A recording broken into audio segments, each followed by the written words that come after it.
വളരെ വേഗത്തിൽ തന്നെ അതുപോലെ വളരെ ബുദ്ധിമുട്ടായിട്ടുള്ളൊരു ജോലിയാണ് പുല്ല് പറിക്കുക. ആളെ നിർത്തി ചെയ്താലും നമ്മൾ എന്ത് ചെയ്താലും 2 ആഴ്ച കഴിയുമ്പോഴത്തേക്കും ഇത് പിന്നെയും മുളച്ചു വരും അല്ലേ. അപ്പോൾ അതില്ലാണ്ടിരിക്കാൻ നമ്മളുടെ അടുക്കളയിലുള്ള സാധനങ്ങൾ, നമ്മൾ കളയുന്ന സാധനങ്ങൾ വെച്ച് ഇതെങ്ങനെ കരിയിച്ചെടുക്കാം. കരിയിച്ച് കഴിഞ്ഞാൽ പിന്നെ അത് പൊടിയായിട്ട് അങ്ങോട്ട് പൊയ്ക്കോളും. നല്ല വെയിലുള്ള സമയത്ത് ചെയ്യാൻ പറ്റിയ നല്ല അടിപൊളി ടിപ്പാണ്. എത്ര ഏക്കർ സ്ഥലം ആയിക്കോട്ടെ നിമിഷ നേരം കൊണ്ട് കരിയിച്ചെടുക്കാനായിട്ട് സാധിക്കും. സിമ്പിൾ ടിപ്സ് ഈസി ലൈഫിലേക്ക് എല്ലാ കൂട്ടുകാർക്കും സ്വാഗതം. നല്ലൊരു ദിവസം കൊണ്ട് നമുക്ക് നമ്മുടെ വീഡിയോയിലേക്ക് പോകാം. ആദ്യമായിട്ട് വേണ്ടത് നമുക്ക് കഞ്ഞിവെള്ളമാണ്. കഞ്ഞിവെള്ളം ഒരു ദിവസം വെച്ച് പുളിച്ചു വന്ന കഞ്ഞിവെള്ളമാണ് ഞാൻ ഈ ഒരു കാര്യങ്ങൾക്കായിട്ട് എടുക്കുന്നത്. അങ്ങനെ എടുക്കുമ്പം ഇതിൻ്റെ എഫക്റ്റ് ഡബിൾ ആവും കേട്ടോ. നമ്മൾ അല്ലാണ്ട് സാധാ കഞ്ഞിവെള്ളം ഉപയോഗിക്കുന്നതിനേക്കാളും എഫക്റ്റ് കൂടുതലാണ് പുളിച്ച കഞ്ഞിവെള്ളം എടുക്കുമ്പോൾ.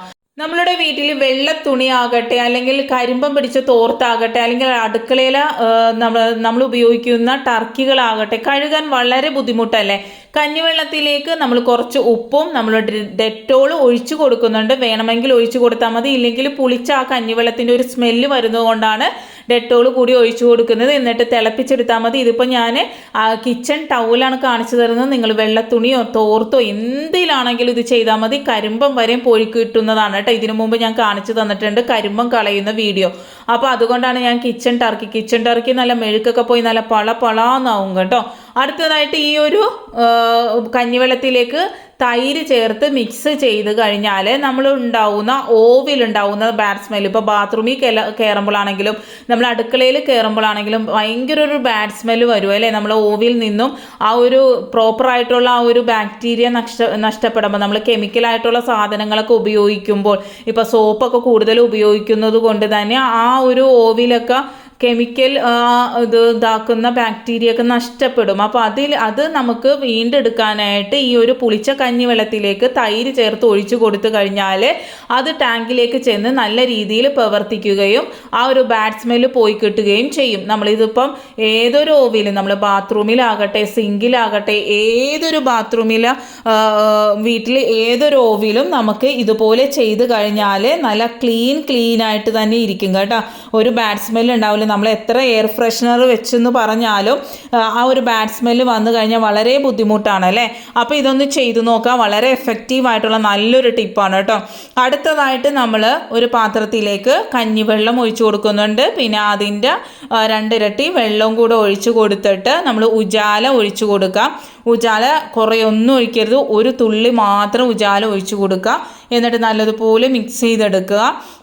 നമ്മൾ വീട്ടിൽ തൈര് 1 ടേബിൾ സ്പൂൺ കൂടെ ഒഴിച്ചു കൊടുത്ത് നല്ലപോലെ മിക്സ് ചെയ്യുക. നമ്മളെ വീട്ടിൽ നമ്മളെപ്പോഴും ഉപയോഗിക്കാത്ത സെറാമിക് പാത്രങ്ങളാകട്ടെ, അല്ലെങ്കിൽ പിച്ചള പാത്രങ്ങളാകട്ടെ, അല്ലെങ്കിൽ ഇതുപോലെ സ്റ്റീൽ പാത്രങ്ങളാകട്ടെ, സ്റ്റീൽ കയ്യിലോ പാത്രങ്ങളോ, അതോ അല്ലെങ്കിൽ നമ്മൾ ഇതുപോലെ ചോപ്പ് ചെയ്യുന്ന പാത്രങ്ങൾ എന്താണെങ്കിലും നമ്മൾ വല്ലപ്പോഴും ഒരു മാസത്തിലൊരിക്കലെങ്കിലും ഈ ഒരു വെള്ളത്തിൽ മിക്സ് ചെയ്ത്, ഇപ്പോൾ നമ്മൾ എല്ലാം കൂടെ ഒരുമിച്ച് നമുക്ക് ചെയ്യാനായിട്ട് സാധിക്കില്ല. ആഴ്ചയിൽ ഒരു ദിവസം കുറച്ച് സാധനങ്ങൾ എടുത്ത് ഇതുപോലെ കഴുകിയെടുക്കുക. അപ്പോൾ എന്താണെന്ന് വെച്ചാൽ അതിൻ്റെ ഒരു പുതുമ തന്നെ നഷ്ടപ്പെടില്ല കേട്ടോ. ഇപ്പോൾ നമുക്ക് സെറാമിക് പാത്രങ്ങളൊക്കെ കുറേ കഴിയുമ്പം അതിൻ്റെ ഒരു പുതുമ നഷ്ടപ്പെടില്ലേ, അതൊക്കെ നമുക്ക് വീണ്ടെടുക്കാനായിട്ട് സാധിക്കും. അതുപോലെ ചോപ്പർ കത്തിയൊക്കെ നല്ല ക്ലീനായി കിട്ടാനും മൂർച്ച വരുവാനും സഹായിക്കുന്നതാണ് കേട്ടോ. അടുത്തതായിട്ട് തൈരിലേക്ക് ഒരു നുള്ളു ഉപ്പും മഞ്ഞളും ചേർത്ത് നിങ്ങൾക്ക് വായിലുണ്ടാവുന്ന വായ്പുണ്ണ്, വായി നാറ്റം, അതുപോലെ തന്നെ മോണപ്പഴുപ്പ് ഇവയൊക്കെ ഇടയ്ക്കിടയ്ക്ക് വരുന്നവരാണെങ്കിൽ ആഴ്ചയിൽ ഒരു ദിവസം ഇതുപോലെ തൈരിൽ, നേരിയ പുളിയുള്ള തൈരിൽ ഉപ്പും മഞ്ഞളും ചേർത്ത് വായിൽ ഒരു 5 മിനിറ്റ് വെച്ചിട്ട് നിങ്ങൾ കഴുകി കളയുകയാണെങ്കിൽ നല്ല സൂപ്പറാണ് കേട്ടോ. ഒരു നുള്ളു കുരുമുളക് പൊടിയും കൂടെ ഇട്ടിട്ടുണ്ട്. അതെന്ന് പറയുമ്പം നമ്മൾ മോണപ്പഴുപ്പ് ഉണ്ടെങ്കിൽ കുരുമുളക് പൊടി മസ്റ്റായിട്ട് ഇടുക കേട്ടോ. ചെയ്ത് നോക്കണേ. അടുത്തതായിട്ട് രാത്രി കുതിർത്തി വെച്ച് നമ്മളുടെ ഉലുവ എടുത്തിട്ടുണ്ട്, കഞ്ഞിവെള്ളം എടുത്തിട്ടുണ്ട്. ഇതെന്തായിരിക്കും എന്നറിയാലോ. നമ്മൾ കെമിക്കലായിട്ടുള്ള നമ്മൾ എന്താ പറയുക ഈ ഒരു ഷാമ്പൂ ഒക്കെ ഉപയോഗിക്കുന്നതിനേക്കാൾ സൂപ്പർ റിസൾട്ടാണ്. 2 ഉള്ളിയും കൂടി ഇട്ട് കൊടുത്തിട്ടുണ്ട്. താരൻ, മുടി കൊഴിച്ചിൽ, അതുപോലെ തന്നെ നമ്മളുടെ മുടിയിലുണ്ടാവുന്ന അസ്വസ്ഥതകൾ, ഇറിറ്റേഷൻസ്, ഇച്ചിങ്, മുടി വളരുന്നില്ല, മുടി പൊട്ടിപ്പോകുന്നു, ആഴ്ചയിൽ ഒരു ദിവസം മാത്രം ഇതൊന്ന് ഇട്ട് നിങ്ങൾ കുളിച്ചാൽ മാത്രം മതി.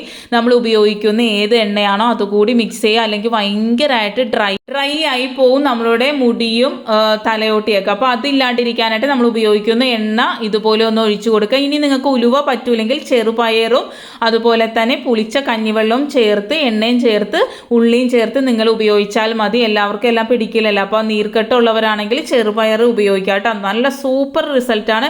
കെമിക്കലായിട്ടുള്ള യാതൊന്നും നിങ്ങൾ ഉപയോഗിക്കേണ്ട. അടുത്തതായിട്ട് പുളിച്ച കഞ്ഞിവെള്ളത്തിലേക്ക് നമ്മൾ തൈര് ഒഴിച്ചു കൊടുക്കുന്നുണ്ട്. 3 ടേബിൾ സ്പൂൺ തൈരാണ്. അതിലേക്ക് നല്ല രീതിയിൽ തന്നെ ഉജാല ഒഴിച്ചു കൊടുക്കുന്നുണ്ട്. കുറച്ചധികം ഉജാല ഒഴിച്ചു കൊടുക്കുന്നുണ്ട്. 1 ടേബിൾ സ്പൂണോളം ഉജാല ഒഴിച്ചു കൊടുത്തിട്ട് നല്ലതുപോലെ മിക്സ് ചെയ്തെടുക്കുക.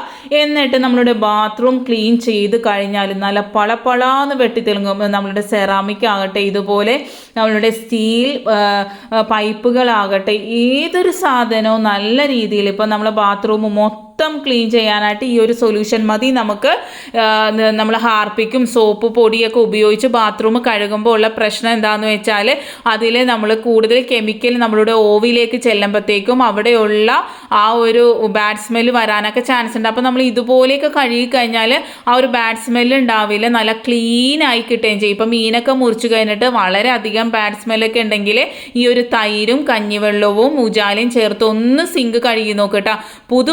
പുത്തനാകും. ആ പഴയ ലുക്ക് തന്നെ പോയിട്ട് നല്ല പുതിയതായിട്ട് വരാനായിട്ട് സഹായിക്കും. നമ്മൾ സിങ്ക് കഴുകുമ്പം ഏതെങ്കിലും ഒരു ഇത് സ്ക്രബ്ബർ നമ്മൾ മാറ്റി വെക്കണം കേട്ടോ. സ്പോഞ്ചിൻ്റെ ഇത് നമ്മൾ മാറ്റി വെക്കണം. പാത്രം കഴുകുന്ന എടുത്തിട്ട് നമ്മൾ സിങ്ക് കഴുകരുത്.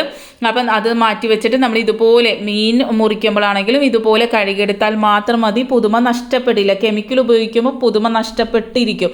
അടുത്തതായിട്ട് നമ്മൾ മഴക്കാലമാകട്ടെ വേനലാകട്ടെ എന്താണെങ്കിലും നമ്മളുടെ മുറ്റം നമ്മൾ എത്ര കല്ല് വിരിച്ചാലും കുറച്ചെങ്കിലും നമുക്ക് മുറ്റം ഉണ്ടാവുമല്ലേ, നടക്കുന്ന ഭാഗങ്ങളിലോ അല്ലെങ്കിൽ ചെടികളൊക്കെ നടാൻ നമ്മൾ കുറച്ച് മുറ്റം ഇട്ട് വെച്ചിട്ടുണ്ടാവുമല്ലോ. അവിടെ നമുക്കുണ്ടാവുന്ന ബുദ്ധിമുട്ടെന്ന് പറഞ്ഞാൽ ഇതുപോലെ പുല്ല് പിടിക്കും അല്ലേ, ആഴ്ചയിൽ പുല്ല് പിടിക്കും. അപ്പം നമുക്കത് ഇതുപോലെ നമ്മൾ പറിച്ചൊന്നും കളയാതെ തന്നെ ഈ ഒരു മിശ്രിതം നമ്മളൊരു സ്പ്രേ ബോട്ടിലിൽ നമ്മളുടെ കഞ്ഞിവെള്ളവും തൈരും ഉജാല ക്വാണ്ടിറ്റി കൂടുതൽ ഇട്ടിട്ടുണ്ട്, ഉജാലയും കൂടി ഇട്ടിട്ട് നമ്മൾ ഇതൊന്ന് സ്പ്രേ ചെയ്ത് കൊടുക്കുകയാണെങ്കിൽ ശരിക്കും പറഞ്ഞാൽ നല്ല വെയിലുള്ള സമയത്ത് വേണം നിങ്ങൾ ചെയ്യാനായിട്ട് കേട്ടോ. നല്ല വെയിലെന്ന് പറഞ്ഞു കഴിഞ്ഞാൽ ഒട്ടും മഴക്കാറില്ലാതെ നല്ല വെയിലുള്ള സമയത്ത് നിങ്ങളിത് ചെയ്ത് കഴിഞ്ഞാൽ ഒരു ഉച്ചയാകുമ്പോഴത്തേക്കും ഒരു വിധം നമുക്ക് ഉണങ്ങിക്കിട്ടുന്നതാണ്. ഇപ്പം ഇത് കുറേ സ്ഥലങ്ങൾ നമുക്ക് ചെയ്യാനുണ്ടെങ്കിൽ നമ്മൾ മരുന്നടിക്കുന്ന ആ ഇതിലെ സ്പ്രേ അത് വലുത് നമ്മൾ എടുത്തിട്ട് ചെയ്താൽ മതി. ഇതിപ്പോൾ ചെറിയത് നമ്മൾ ആ ഒരു മുൻവശം മാത്രമേ ഉള്ളൂ, അതുകൊണ്ടാണ് ചെറിയൊരു ബോട്ടിൽ എടുത്തേക്കുന്നത്. ഒരു ഉച്ചയാകുമ്പോഴത്തേക്കും ഇതൊരു മഞ്ഞ കളറായിട്ട് വരും കേട്ടോ. ഒരു മഞ്ഞ കളറായിട്ടാണ് നമുക്ക് വരുന്നത്. അത് കഴിഞ്ഞ് ഒരു രാത്രി ആകുമ്പോഴത്തേക്കും ഒരു ഉണങ്ങിയ ഒരു ലെവലിലേക്ക് ഈ ഒരു പുല്ല് വരുന്നതായിട്ട് കാണാനായിട്ട് സാധിക്കും. നിങ്ങൾ ഓരോ ചേഞ്ചും ഞാൻ കാണിച്ചു തരുന്നുണ്ട്. ഇപ്പം നമ്മൾ ഇതൊന്ന് സ്പ്രേ ചെയ്തിട്ട് നമ്മൾ പറിക്കാനോ ഒന്നിനും നിൽക്കേണ്ട കാര്യമില്ല. അത് തന്നെത്താനെ അത് അങ്ങോട്ട് ഇതായി പോകും. നമ്മളുടെ മണ്ണിന് യാതൊരു സൈഡ് എഫക്റ്റും ഉണ്ടാവില്ല. നല്ല രീതിയിൽ തന്നെ ആ ഒരു മണ്ണ് ഉണ്ടാകും. നമുക്ക് വേറെ ചെടികളൊക്കെ നടുമ്പോൾ മണ്ണിന് പ്രശ്നങ്ങളോ അങ്ങനെ അതിൻ്റെ ഇതൊന്നും കുറഞ്ഞു പോകുക ഒന്നുമില്ല. അപ്പോൾ അതേ രാത്രി ആയപ്പോഴത്തേക്കും ഇതുപോലെ കരിഞ്ഞിട്ടുണ്ട് കേട്ടോ. ഞാൻ പറഞ്ഞു നല്ല വെയിലുള്ള സമയത്താണെങ്കിൽ മാത്രമേ ഇതുപോലെ ആകുള്ളൂ. പിറ്റേന്ന് രാവിലെ ആകുമ്പോഴത്തേക്കും ഇതുപോലെ ആയിട്ടുണ്ട് കേട്ടോ. കണ്ടില്ലേ, നല്ലപോലെ അമ്മിങ്ങി നമ്മൾ നടക്കുന്ന ഭാഗമായിട്ട് തന്നെ നല്ലപോലെ അമ്മിങ്ങിയും കിട്ടിയിട്ടുണ്ട്. ഇതുപോലെ നിങ്ങൾ ചെയ്ത് നോക്കുക, 100% റിസൾട്ടാണ്. ഇതുപോലെ തന്നെ നിങ്ങൾ ചെയ്ത് നിങ്ങൾക്ക് ഇഷ്ടപ്പെടുകയാണെങ്കിൽ നിങ്ങളുടെ ഫ്രണ്ട്സിനും ഫാമിലിക്കൊക്കെ ഷെയർ ചെയ്ത് കൊടുക്കുക. തന്ന സപ്പോർട്ട് പോലെ തന്നെ തുടർന്ന് സപ്പോർട്ട് നൽകുക. Thanks for watching. Next time നല്ലൊരു വീഡിയോയുമായി വരാം.